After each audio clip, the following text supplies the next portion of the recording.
Namaskar friends, this is NJ, your host on this channel. In this video, we will have our discussion on a very important topic which is about the D9 chart. So guys, definitely I have been uploading videos on astrology from a very long time. I have on different occasions talked about the divisional chart, or like I would say the D9 chart as well. But in this video, we will try to go a little bit into the nitty gritty, into the specificity of the D9 chart, specifically when it comes down to touching the important areas like the marriage, Raj Yogas, strength of the planets. All of that we will try to understand in a very precise way.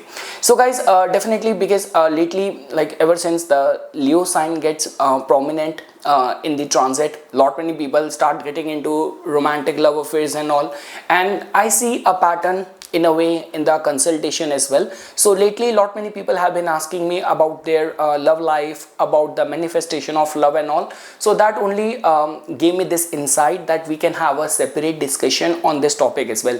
Lately I have been a little bit distracted because of the recent venture of the podcast which I started. You know me, I just love talking, and it's a very good platform. You know, it's like talking to someone, understanding their whole life journey and presenting it in a very packaged form to the audience. So I'm actually loving that venture of mine, and along with that there were like certain sadhanas and like the anushtans which I was doing, so I was a bit occupied over there.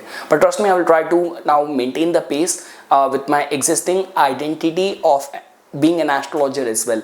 And yes guys, I guess in next couple of days I'll be doing a collaborative video with Anahita as well, and over there we will be talking about extensively about the Kalsarp, yoga, dosha, myth, probable results. We will definitely have a video which you will see, I guess, by the end of this week only. So okay guys, now coming back to the D9 chart. Let's say for example, so like as a layman, I'm very much sure you must be knowing about this chart. Like even if you will go by the traditional route as well, I still remember even as a child when my parents got my astrological kundali handmade by a very traditional astrologer.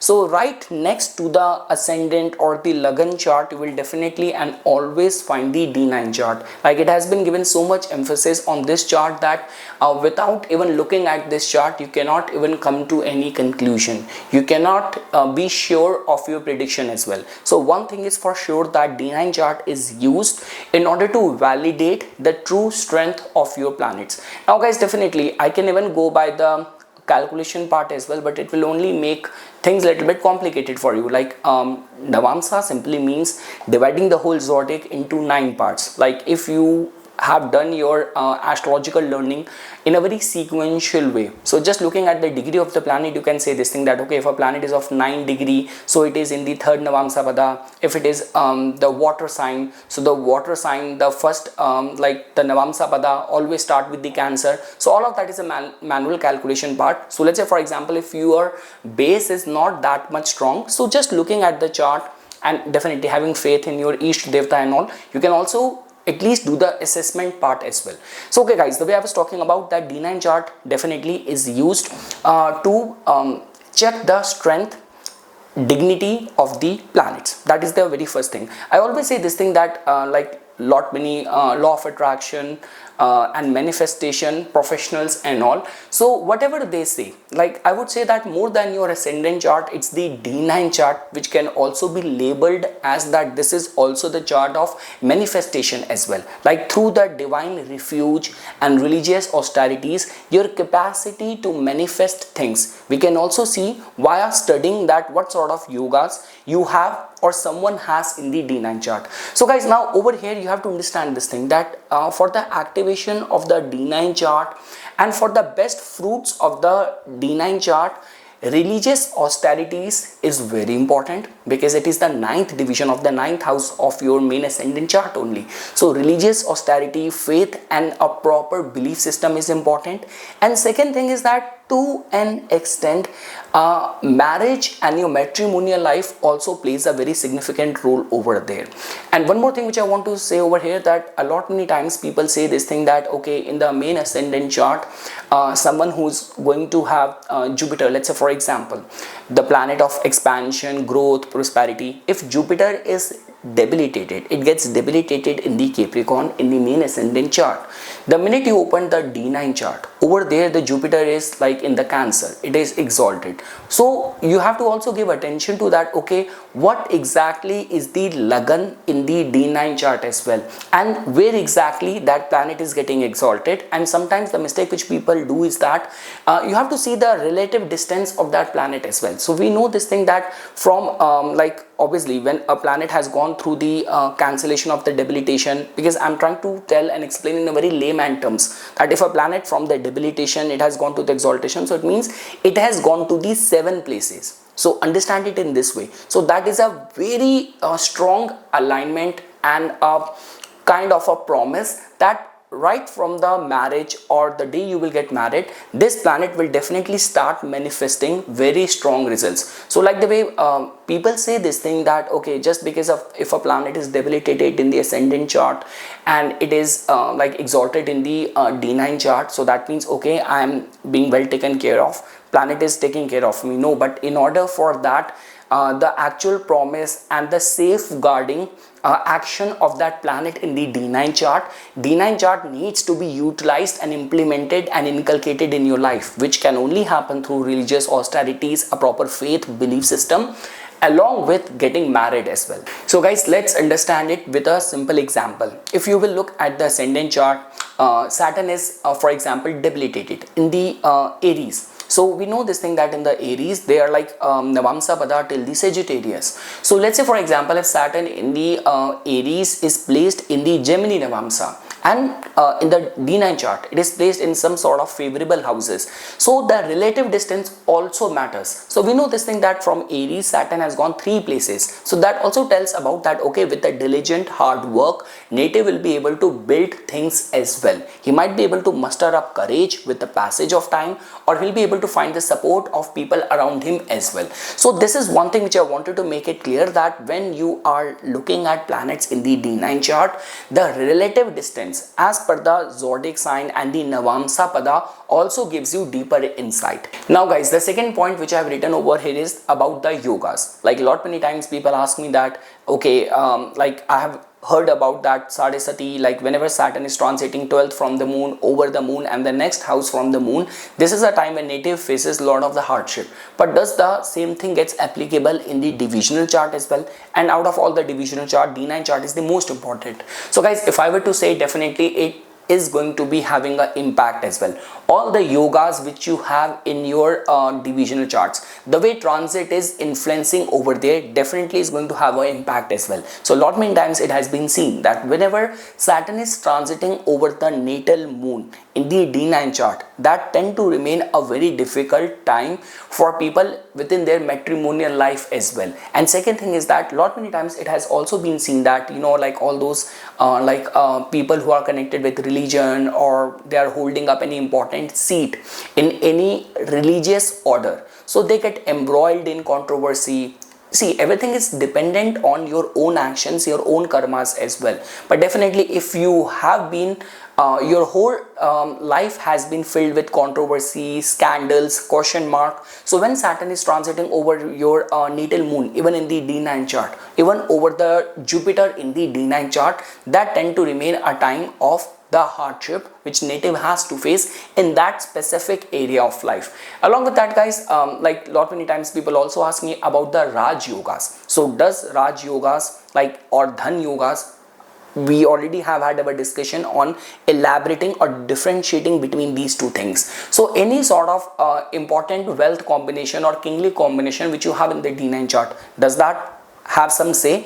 So definitely guys, if you have like Jupiter exalted right over there in the very first house of the D9 chart, you being a Cancer rising and Jupiter is exalted over there, or let's say for example your Venus is placed in the Libra in the 4th house of the D9 chart, so that has to be seen and treated as the Raj Yogas, the way you see it in the main ascendant chart. Whenever we are studying the main ascendant chart, all these kind of kingly combination or wealth giving combination give their result whenever the time period comes. But when we talk about these yogas which you have in the specific divisional chart, it gets activated in its time period and it benefits that specific area of the life which that divisional chart represents. So D9 chart, which simply tells about a matrimonial life as well. So lot many times it has been seen, if you have any sort of these kind of Panch Mahapurush yoga or Gaj Kesari yoga in the D9 chart, so the minute native gets married, and in lot many cases it has been seen that because of the arrival of the partner in the life of the native, his life actually starts turning around.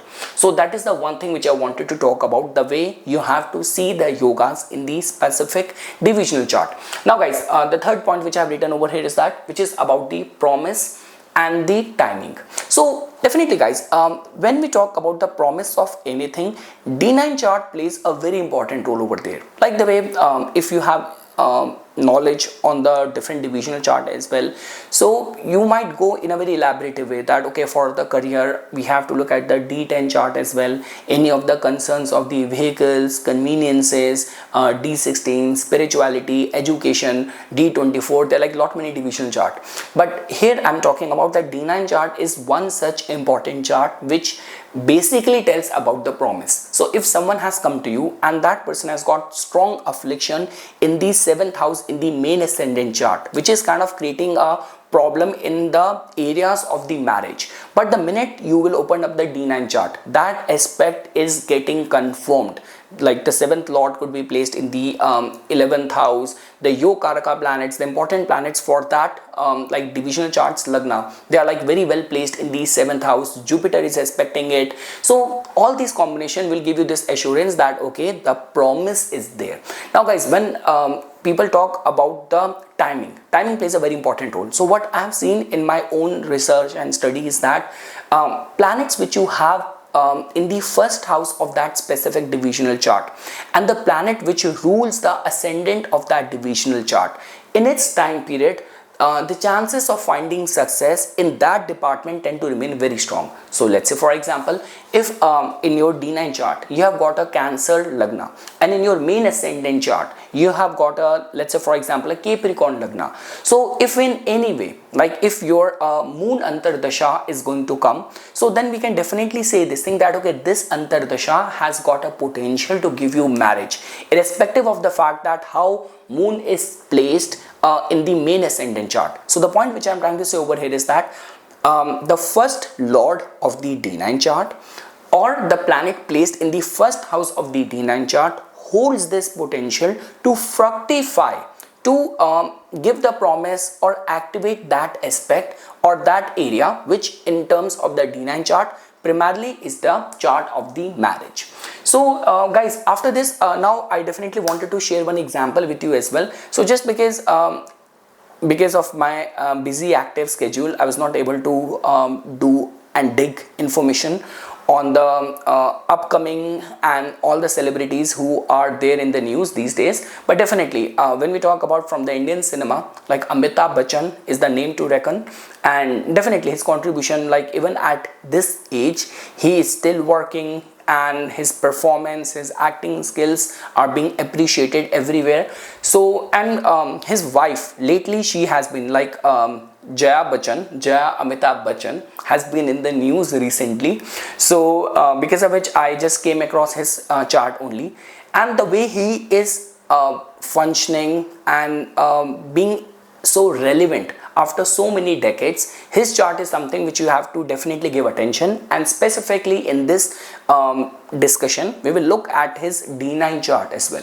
So yes guys, his chart is all well known by people that he is a Saturn ruled person, and that is the only reason he's still ruling the hearts of the masses even after so much of the span of his career. Second thing is that if you will look at over here in the Lagna chart, so Jupiter is also exalted in the 6th house, ascendant lord Saturn there in the 4th house, and 8th house is somehow very prominent. In the 7th house, if you will see, the very first thing, like because lot many novice astrologers make this mistake. Okay, in the 7th house there is Rahu over there, the 7th lord is also placed in the 8th house, being conjunct with so many planets. So marriage is going to be going through difficult times. But guys, okay, understand this thing, if you will get into the household issues of anyone, and like even in my consultations, people always present things from their point of view, from their perspective. But when we talk about from an astrologer's point of view, you do not know whatever you are doing,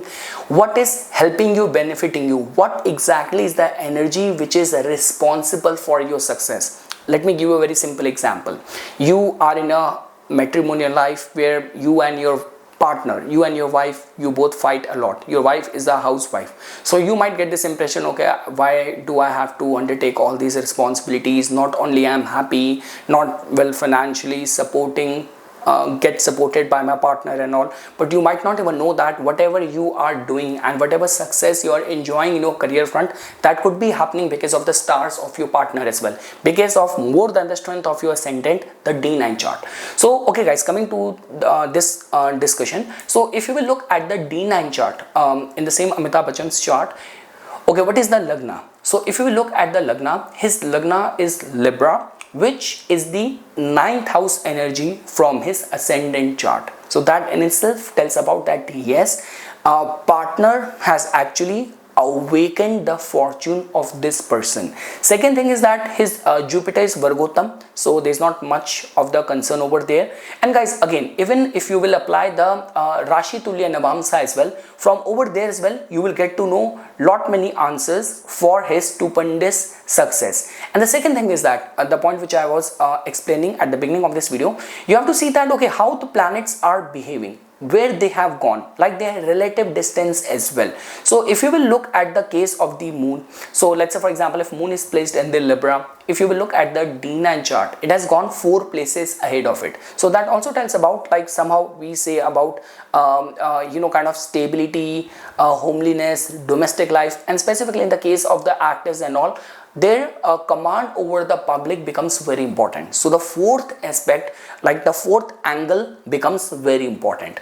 So yes guys, if you will look at his D9 chart, in the 11th house, Sun and Mercury are exalted very well. Like Sun is, I mean to say, placed in its own sign, in its strong dignity, and in the D9 chart as well, the first lord becomes the Vargesh, becomes the Venus, and it is very strongly placed in the 8th house. So somehow, whether you will accept this or not, but the stars of the marriage of your partner definitely supports you, like an invisible force surrounding you. So yes guys, this was just a basic video on this. After this, we will definitely be picking up different aspect of the astrology, and we'll try to answer any of your questions which are always troubling you. So yes guys, for further more updates and notifications on the divine science of Vedic astrology, please subscribe to my YouTube channel and follow me on my Instagram account.